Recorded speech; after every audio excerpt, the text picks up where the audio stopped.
শ্রাবণ মাসে কেন মহিলারা পরবেন সবুজ রঙের শাড়ি? এর পেছনে থাকা কাহিনী চমকে দেবে আপনাকে। শ্রাবণ মাস হল ভগবান শিবের মাস। এই মাসটির আধ্যাত্মিক গুরুত্ব শিব ভক্তদের কাছে অত্যন্ত বেশি।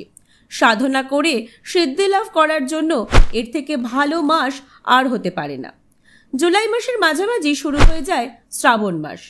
এই পূর্ণ মাসে ভগবান শিব এবং শক্তির যথাযথ পূজার পাশাপাশি সবুজ রঙের পোশাক পরার প্রথা বহু শতাব্দী ধরেই চলে আসছে। আসলে সবুজ রং হলো দেবাদিদেব মহাদেবের সবথেকে প্রিয় রং।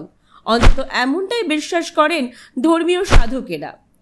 যেসব ভক্ত এই মাসে সবুজ পোশাক পরে শিব সাধনায় মগ্ন হন, তাদের মনের সকল মনোবাঞ্ছা অবশ্যই পূরণ হয়। শ্রাবণ মাসে সবুজ রঙের কি মাহাত্ম্য রয়েছে? শ্রাবণ মাসে মহিলাদের বিশেষ করে পরতে দেখা যায় সবুজ শাড়ি, সবুজ চুড়ি এবং সবুজ মেহেন্দি। এইসব লাগিয়ে শৃঙ্গার সম্পূর্ণ করেন মহিলারা। এই সাজ সরঞ্জাম ছাড়া শ্রাবণ মাসের পুজো অসম্পূর্ণ থেকে যায়।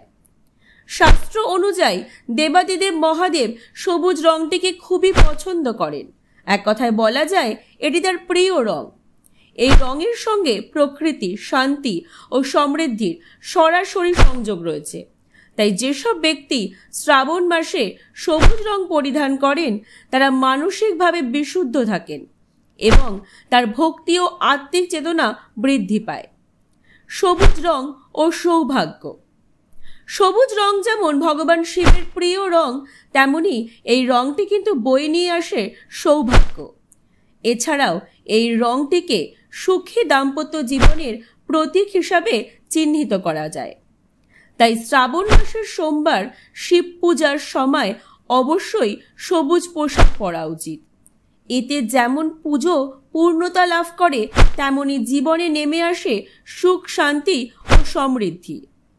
আপনিও কি চাইছেন এই শ্রাবণ মাসে শিবের আরাধনা করে আধ্যাত্মিক শান্তি লাভ করতে? তাহলে সবুজ রঙের পোশাক পরতে কিন্তু ভুলবেন না। পেতে পারেন দেবাদিদেব মহাদেবের আশীর্বাদ। আপনার জীবন অবশ্যই আনন্দ, সফলতা ও ভক্তির নব আলোকে জ্বলে উঠবে।